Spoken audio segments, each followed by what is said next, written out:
चला तर आज बनवणार आहे पनीरची भाजी. 3 टोमॅटो, 2 कांदे, इकडं पाण्यामध्ये 3 तेजपत्ता, दालचिनी, 1 मोठी वेलायची, 2 बारीक वेलायची. तर वेलायचीनं कसा वास छान येते मसाल्याचा आणि चवीला पण छान असते वेलायची. मला टाकावशी वाटली म्हणून टाकले. मसाले दुसरे काय नव्हते जास्त. आणि परत यात टोमॅटो, कांदा कट केलेला टाकून घेते पाण्यात. आणि आता हे ठेवणार शिजायला. टोमॅटो कांदा शिजवून घेते मी, कारण की दुसरे मसाले कोणते नाही घेणार. बाहेरचा पनीर ग्रेव्ही मसाला नाही घेणार मी, ह्याच्यातच बनवणार आहे भाजी पनीरची. आणि इकडं आता धन, तीळ आणि दालचिनी वाटून घेते. दुसरे काय मसाले नसणार आहेत भाजीला. धन, तीळ आता हे वाटून घेते मिक्सरला.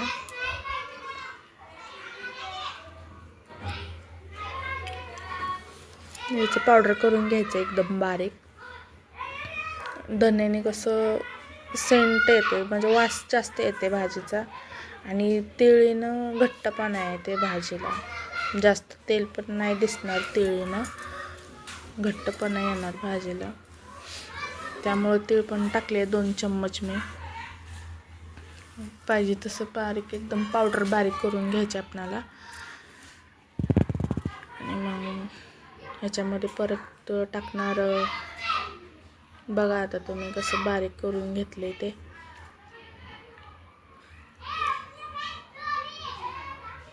बघा बारीक झाले एकदम.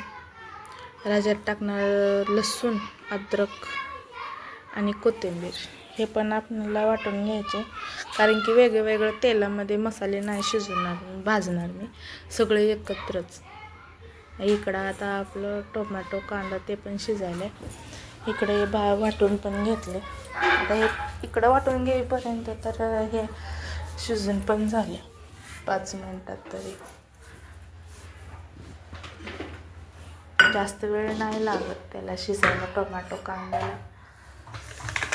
आता हे पण एकदम बारीक पेस्ट करून घेतले टोमॅटो कांद्याची. बघा तुम्ही ग्रेव्हीचा कसं कलर चेंज होतो. बघा कलर पण कसलं भारी आलाय ग्रेव्हीला. जास्त ग्रेव्ही नाही आहे ही ते नंतरला, कारण की शेवटला थोडंसं पाणी टाकणार आहे ना. थोडंसं येसून घ्या. बारी आली पनीरची. तर बघा आता पनीर तेलामध्ये तळून घ्यायचे. पनीर आता तेलात तळून घेतली की बघा तेल कसं उडते. तरी बारीकच गॅस केला होता मी. पूर्ण पनीर हे 200 ग्राम आहे. आणि पनीर पण आपलं झालं, थोडंफार राहिलं आता तळून होत आले. तर बघा पनीर पण तळून झाले.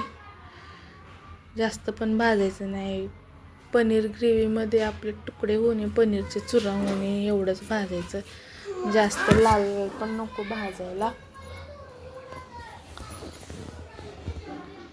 फक्त चुरा होणे असं इतकंच भाजणार आहे पनीर, तळणार आहे पनीर बी. तर आता पनीर घेते काढून. आणि ह्याच तेलात आपणाला पनीरची भाजी बनवायची. पनीर तळलेल्याच तेलात पनीरची भाजी बनवायचे. तर आता पनीर काढून घेते. थोडंफार पनीर पण चिटकले खाली बुडाला कढईत. आता याच्यात येणार गिरवी, आपण वाटलेलं पेस्ट केलेलं. असले ग्रेव्ही पण, ग्रेव्हीचाच एवढा छान वास येत होता ना की बस.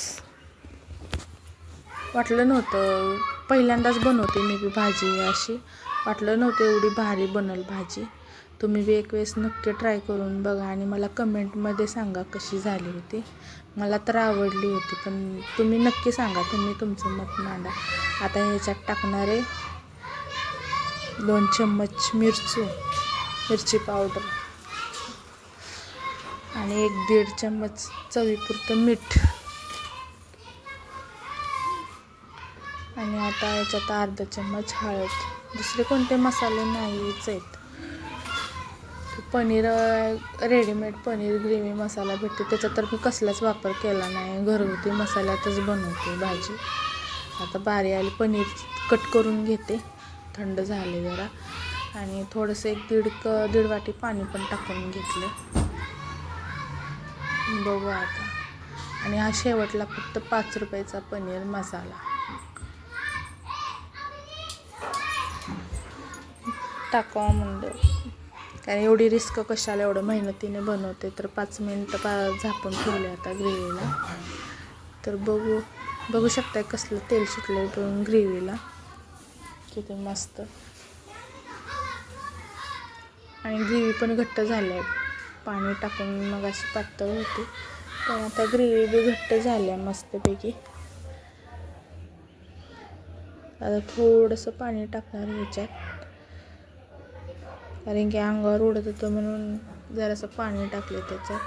आणि आपल्याला पनीर बी शिजायला टाकायचं होतं ना, मग पाणी लागणारच होतं आपल्याला. परत अजून थोडंसं 1-1.5 वाटी पाणी टाकले.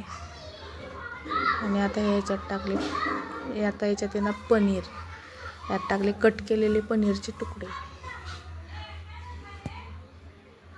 मस्त मिक्स करून घेते आणि 5 मिनटं परत अजून याला झापून ठेवते, म्हणजे पाणी पण आटल आणि पनीर पण व्यवस्थित शिजून जाईल. पाहिजे तसं ग्रेव्हीला थिकनेस पण येते, म्हणजे ग्रेव्ही पण घट्ट होणार पाहिजे तशी आपणाला. अजून थोडीशी मला जरासं पातळच वाटत होती ग्रेव्ही, म्हणून परत अजून मी 5 मिनटं परत अजून शिजायला ठेवलं झाकून त्याच्यावर. परत आता 5 मिनटांनी परत बघितलं तर मस्त असं तेल सुटलं होतं. आता ह्याच्यात टाकणार कच्ची कोथिंबीर. तुम्ही पण नक्की ट्राय करा, आणि अशा नवीन नवीन रेसिपीसाठी आदिती ब्लॉग YT ह्या चॅनलला सबस्क्राईब करा, कमेंट करा, लाईक करा, शेअर करा. आणि तुम्हाला कुठल्या रेसिपी पाहिजे आहेत त्यासाठी मला कमेंट करा, मी तुम्हाला रेसिपी आदिती यूट्यूब चॅनलवरती तुम्हाला भेटून जातील. भाजी तर लय छान झाली होती, भाजी तर पूर्ण घरभर वास पसरलेला भाजीचा. आता याच्यावर कच्ची कोथिंबीर टाकून गॅस बंद केला, भाजी झाली मस्तपैकी. बघू शकता तुम्ही. नवीन नवीन रेसिपीसाठी नक्की चॅनलला सबस्क्राईब करा आणि कमेंट करा काय काय तुम्हाला रेसिपी पाहिजे आहे, त्यासाठी कमेंट पण करा. चला तर मग भेटूया पुढल्या व्हिडिओमध्ये. बाय.